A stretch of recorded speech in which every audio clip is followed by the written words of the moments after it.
the voice of God consists of challenging assignments in your life. Challenging, very challenging, sometimes too much challenging assignments. And that determines actually what you are becoming.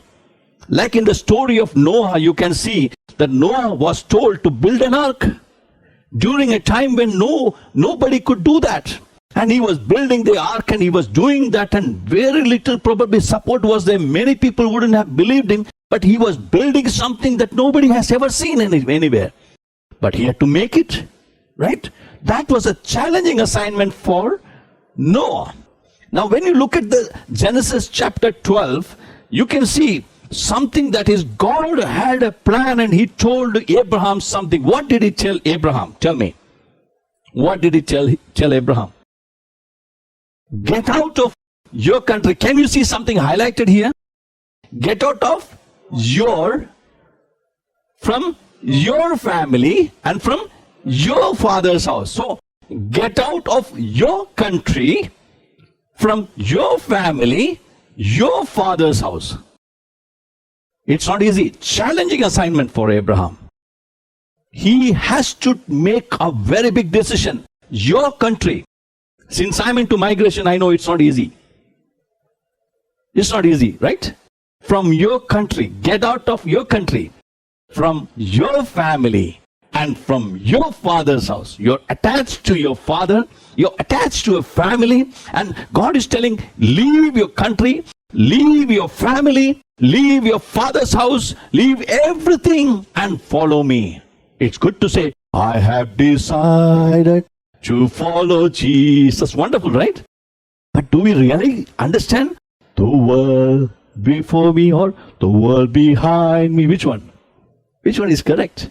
If you really sing that part, the world behind me, the cross before me, no turning back, no turning back. When you really see world behind you, that means you're going to leave your family, your country, and your everything that is there and follow this Jesus. Hallelujah. If you leave anything and say, no, God, can you allow me to be in my country? You are going to be blessed. You will be blessed. But the blessings are in proportion to your obedience. You got it? Blessings are in proportion to your obedience. If you did 30%, you'll be 30% blessed. If you did 60%, you're going to be 60% blessed. But if you do 100%, God will bless you. And you can go and read Deuteronomy chapter 28, verse 1 to 15. The blessings are all there. I will set you high. You will not be the tail, you will be the head. Your household shall be blessed. You will be given everything that you need. We say that, but the real point is, the proportion to your obedience determines the proportion of your understanding of God's calling upon your life. Got it? So when you look at this verse 1, look at verse 4 here. So Abraham departed as the Lord had instructed, and Lot went with him. Abraham departed as the Lord had instructed. Wonderful. Praise God. Now you would say, you know something, you'll come and give a testimony if you are Abraham. You'll come to church, Cornerstone Church, and stand here and say, you know one thing? God spoke to me. Leave your country. Leave your family, leave your father's house, and praise God, I was able to leave this everything, and I thank God for the courage that God gave me. I thank God for the strength that He gave me. Wonderful, praise God, and everybody will say, wow, Abraham, you did a good job, you did a good job, you did a good job, right? Abraham would say, wow, it's wonderful. Let me tell you something. When He gives you a challenging assignment, He is leveling you to a particular level. Amen. But then, God's calling upon Abraham is not what he thought. He thought, oh, you know what? I decided to go. I have decided. You know, truly I want to tell you, when I came to know Jesus, before I came to know Jesus, when I took my decision, I never knew that path is going to be this tough. I never knew. I never knew that I would become what I became. Really, I never knew. I never knew that. But then, do I regret on it today? No. But did I regret on what I was becoming? Yes, I did. I regretted on that. It was not easy for me. There were a lot of rejection. There were a lot of people who did not understand you. There are a lot of people who misunderstood you. There are a lot of people who left you. There are people who deserted you. There are people who betrayed you. There are people who slandered you, but then along the way, you are walking a walk where God is with me. Amen. If my God is with me, whom then shall I fear? Whom then shall I fear? Whom then shall I fear? That is what God is telling. God said, Abraham, you are good. You're good. You made this decision. But then came a point where, again, Abraham thought everything is fine. In Genesis chapter 22, you can see, we all know the story. Now, again, you're in Genesis chapter 12, we read, right? Now you come to Genesis chapter 22. Look at this here. Take now. Now, earlier, it was your country. The second one was your family. Third was your father's house. Now, the promotion of Abraham has made him take up higher challenges. Now, it is, take now your son. Oh, my God. Take now your son. Your only son, Isaac. If you have 5 children, fine. But here, God is telling Abraham, your son, your only son Isaac, and then adding to that, you love. You love. Are you getting? Whom you love. And go to the land of Moriah.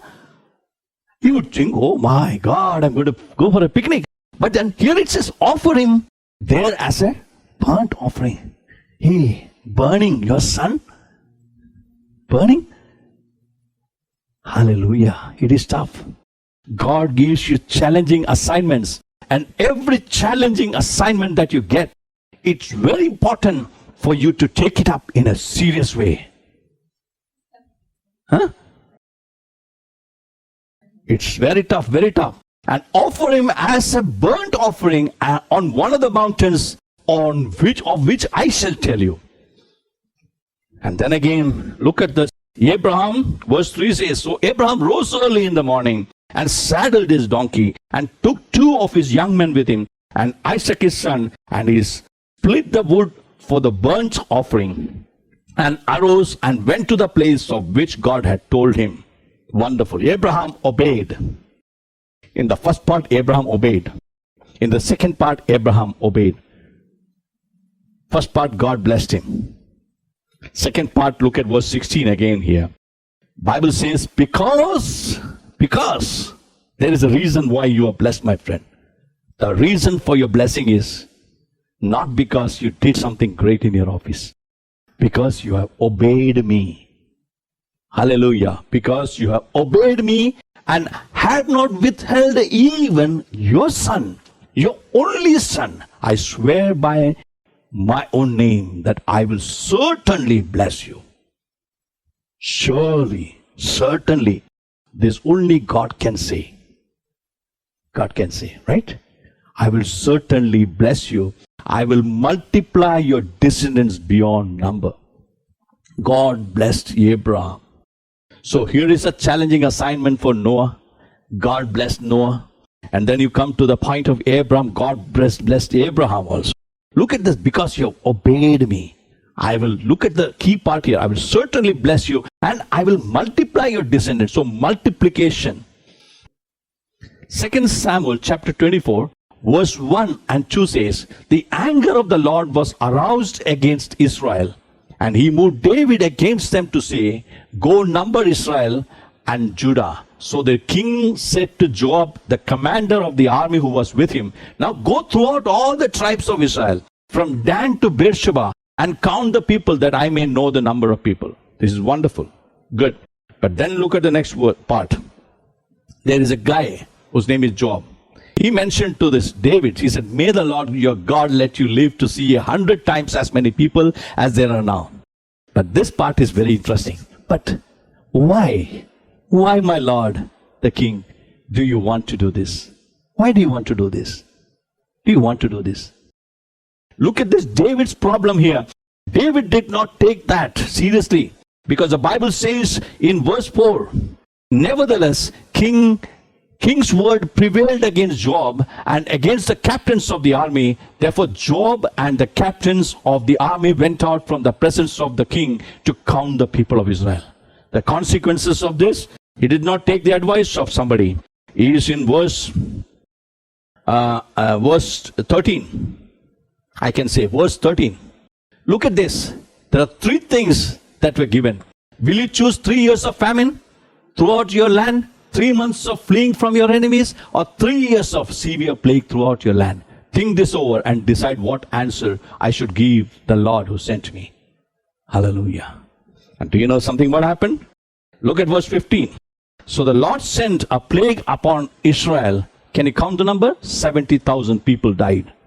What was the result? 70,000 people died because David did not take the advice of a person who was next to you. Hallelujah. You and me fall into many of the disasters in our life because we haven't taken the people whom God has placed around us. When God has placed people around you, what are you doing with the people whom God has placed you? You know something, I have met so many people, and I can tell you at every point of my life, when I meet people, even today, when I interact with people, what they have told, I never forget. Because for me, every individual is an important person. So what happens is when that person gives me something, some sort of a tip, it's my role and my duty to take it up seriously and pray about it and ask the Lord, what is this? Is this direction coming from you? Ask God to speak to you. If I had heard some of the advices my people have given me, I would have been much better I would have been in much better position. God has placed people. You don't understand. I will tell you something. There was a man who was sitting in a prayer meeting. I was sitting in the meeting. He was sitting in the meeting. And here is a prophet who came from another place. And he prayed and he said, I hear the Holy Spirit telling me that God is going to take you to Canada. Not to me, to the other person. He is a doctorate degree holder. He is working as a lecturer. He is a good candidate for immigration to Canada. After 3 years, he came to me and said, there are many false prophets. There are many false prophets. They come and tell me, you know what? God is taking you to Canada. See, I am here. I told him this same thing. I told him, my friend, what do you want God to do? God speaks to the Prime Minister of Canada, Trudeau, and say, come on, there is a guy in Muscat sitting here. His name is such and such. He's a doctorate degree holder. Give him immigration visa, which you could have done. What God did was God placed an immigration guy next to you who could give you advice. And if you had asked me one question, Pastor, what do you think? Should I apply? I would have told you, please apply. Go ahead. What I want to tell you is there are many things that happens in your life and my life. We don't take the people whom God has placed in our lives very seriously because we are so divine. We always say Holy Spirit, God and me. I say God and me is good, God and people. Hallelujah. The Bible says in the Philippians chapter 2, the koinonia, the fellowship of people, when people gather together, there is a Holy Spirit that will move in their midst. And like, for example, did Paul and Silas hear from God directly to go for the ministry? No, he did not. They did not hear. There was a voice of the Holy Spirit as the people of God in Acts chapter 13 were praying, and they heard the Holy Spirit telling, set apart Paul and Silas for the ministry. Are you getting? Paul and Silas were set apart for the ministry based on the people who prayed, and then the Bible says they all laid their hands upon them and blessed them and sent them out for the ministry. What I want to tell you is, when God has placed people around you, are you trying to take them very seriously? In Exodus chapter 3, you can see Moses was with his father-in-law Jethro. And when you can see here in Exodus chapter 3, he was tending the flock of his father-in-law Jethro, the priest of Midian. He led the flock far into the wilderness and came to Sinai, the mountain of God. There he sees, we know the story, he sees the burning bush. And the burning bush was peculiar, and he went ahead. You know, when you see something peculiar, what is that you can see here? The challenging assignment is, are we trying to keep cool in what we are seeing? Are you with me? Are you understanding what I'm trying to say? When there is something peculiar, are we keen to know what is that peculiar thing happening? Like, when the Holy Spirit works today, do you expect the Red Sea parting? Or do you expect something that happened in the scriptures again? Or do you want to see something new? Bible says they are new every morning. Great is thy faithfulness. Hallelujah. So they are new every morning. And I believe God wants to do something new in our midst every day, every week. Are you able to believe that part? God is going to do something new in our midst. And we have to believe that. When Moses was tending this, Jethro's flock, he saw that burning bush. And the Bible says Moses, as he went closer, God saw that. Bible says God saw that Moses was going closer to that burning bush. And God called Moses and said, Moses, Moses. And here comes God. As he called Moses, he started interacting with God, with Moses. Hallelujah. Now, Joshin, here is what I want to enact you. Okay. When the Lord saw Moses coming closer, all those things. And here is, you don't know anything about God. You are Moses, right? You have been in Egypt. You have lived a wonderful life. You have a father-in-law. As you are married, you have kids, everything wonderful. You got every exact story. So, father-in-law, everything is there. So, here comes. You never have met God in your life. You're living with a person who is not a Jewish person. And you have never met. And here is God introducing you. Can you shake hands? I am. Have you seen this? What is God telling here? I am, verse 6. I am the God of your father. I am the God of your father. God of Abraham. Introduction. God of Abraham. Do you know Abraham? God of Abraham, God of Isaac, and the God of Jacob. I am that God. I am that God. What an awesome moment it is for you, right? You're meeting with God, and your only step was, what you did was nothing great to get into this moment where you saw God introducing. Your only thing was, you saw a burning bush. That's all. And what you did was take a step closer. That's it. One step closer. Think about this way. When you take one step closer to that awesome God, to that presence of God, you are not able to understand there is a God who is willing to introduce himself to you, even though you don't know anything. I am the God of Abraham, Isaac, and Jacob. When you say that, there's a lot in that one line. It says, do you know who is Abraham? You don't know. Let me tell you. That introduction has, in that Abraham was having no children. He remained childless for 100 years. Yet, I call myself, I am the God of Abraham. And then I am the God of Jacob. Who is Jacob? Jacob is the old covenant. That unbeliever who became from there Israel. I am the God of Abraham, Isaac, and Jacob. When you say Jacob, it's a kind of an introduction.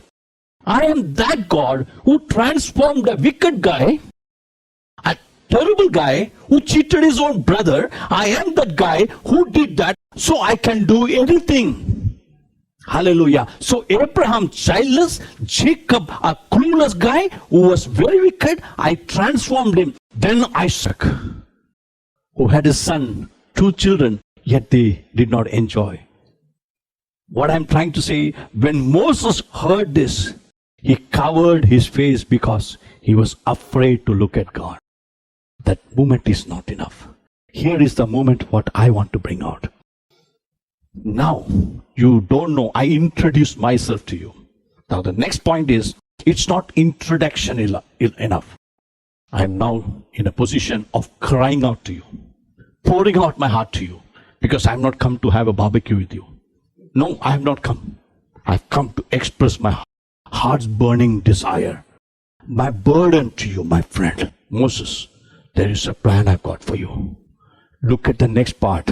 It says, I have certainly seen the oppression of my people. That means every time when these people in Egypt were beaten, God was telling Moses, I have seen the misery, I have seen the oppression of these people.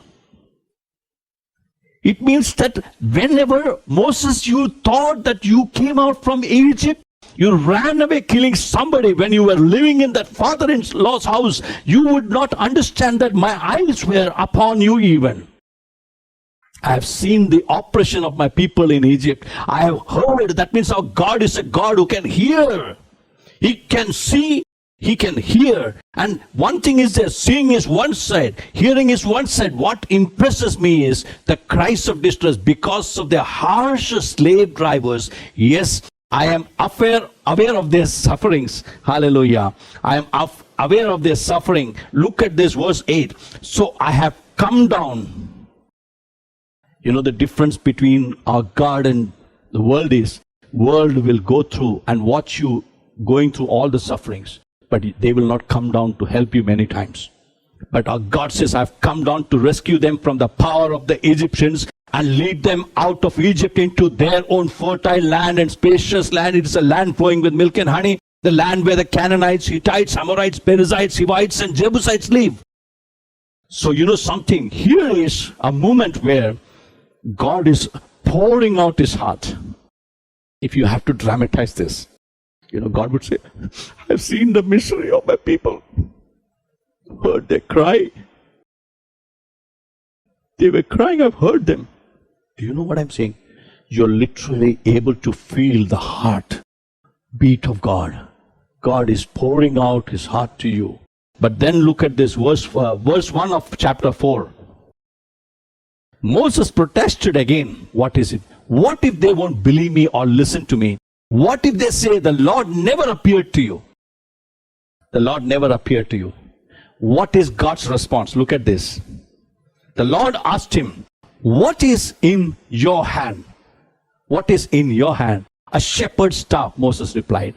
Now when you're talking about the shepherd's staff, let me ask you. Pastor Alex stood here with the guitar. I'm not taking the guitar. When you take the guitar in your hand and play the guitar, you are a musician. That's your identity. When somebody wants to say about Pastor Alex, you will say, oh, the one who plays guitar in the church. One who plays keyboard in the church. Am I right? Finney, the one who plays drums in the church. Oh, you know, this is our identity. When you talk about Moses, a shepherd, how can you say that he's shepherd? His shepherd is identified by the staff that he carries. Amen. So his identity is there. And then he comes to the influence. A shepherd, when he has a flock of sheep there, he takes the sheep, and that talks about the influence that he has amidst the sheep and also the people around. And then when you're talking about a shepherd, where is he getting the income? From the sheep. Amen. From the work that he's doing. So God is asking, what is in your hand? I have decided to follow Jesus. No turning back. No turning back. You know, when you say that, I will put it this way. I have decided to give my identity, to give my income, to give my influence. To whom? God. When you give your identity to him, when you give your income to him, when you give your influence to him, you are trying to not understand something. That what is in your hand is no more in your hand, it's in God's hand. But then very seldom we understand that all these three things we are not giving to God. Not completely. We hold something. We hold something. We keep something. And that is not what God is expecting. God is telling, I want you to do this. And that is what I want to tell you today. God has a great and amazing plan in our life. Amen. He has a plan that is, you take one step, he will take 10 steps and come towards you. Hallelujah. What do you say? What if Moses had not gone to the people there in Egypt? It would have been a different story altogether. Do you think God's ministry would have stopped? No. He would have taken somebody else. As I close, I want to tell you something. Moses had a challenging assignment. I know one preacher, whose name is Reinhard Bonnke. He is evangelist Reinhard Bonnke. He died a couple of years ago, last year I think. I remember he came to Canada, his ministry came to Canada, and there was a story they shared in one of the meetings, and this is what was told. Reinhard Bonnke heard the voice of God. Blood-washed Africa. Blood-washed Africa. And God sent him from Germany to all the way to Africa to evangelize and to reach out to the people in Africa. But the story is not over. After many years, after God used him a lot, he met a man. And he told, interestingly, I too heard the voice of God. Oh, is it? What was the voice? What was the message? He said, blood-washed Africa. And when he heard this story, this person mentioned that I did not take a step forward.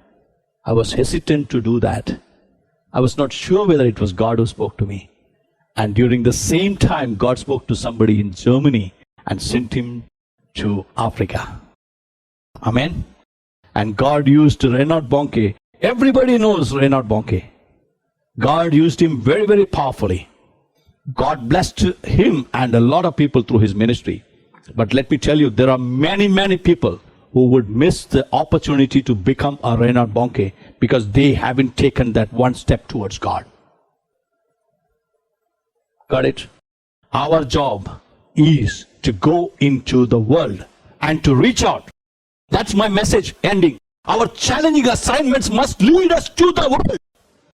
There is no sense in me singing the world behind me, the cross before me, unless and until we understand how the people are in the world, how the people are perishing in this world. And if we don't understand, we are going to sing and sing and sing without understanding the great and amazing plan of God.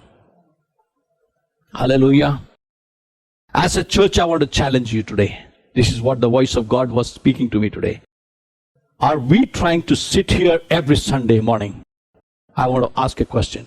Are we going to sit here every Sunday, work on the projection and the sound system and look at the so much of intense thing, like improving our quality of everything? Or are we trying to look at God and say, God, I want to go into the market. I want to go into the world. In the first century, they were multiplying the church. Are you getting? They were multiplying. 3,000 people, 120 people gathered together, prayed, waited upon the Holy Spirit. They came to the point where the Holy Spirit came. 3,000 people in chapter 2 became Christians. They took baptism. In one chapter later, you can see 5,000 and then you can see 10,000. The church multiplied. Today I heard somebody telling, are we the keepers of aquarium? Or are we the fishers of men? I'll put it this way. We are mostly the keepers of aquarium. We're trying to pull the fish from other pond and trying to put in our aquarium and trying to say this fish, that fish. But God has called us to be the fishers of men. Moses found it difficult. Are we finding this challenging? It has to be. If it is not challenging, I think it is not the Holy Spirit. Hallelujah. It has to challenge us. It has to stir us. It has to burn our hearts. When we see the people in the world, they don't know Jesus Christ. And we have everything with us. Come on, let's bring more people. Amen. Let's bring more people into the church. Let the people who go to the church, let them be there in the church wherever they are. Amen. Let's go and do that. We are called to be the children of God. Hearing the voice of God must have the assignments that will challenge you and me. Hallelujah. Many times we say, I heard the voice of God. For what? Someone told me, I went and brought a coffee, Tim Hortons coffee, and he said, the Holy Spirit told me to bring a coffee for you. I said, what? Holy Spirit is telling you to bring a coffee for me? I have no problem. But let's the Holy Spirit start talking to you about somebody who needs coffee who doesn't know Jesus. Amen. Let's go forward. Are we ready? Are we ready? Come on, how many of you are ready for that? If you're ready, rise up. Come on, let's sing this song again. Pastor Alex, come here. We will sing this song and say that I have decided to follow Jesus.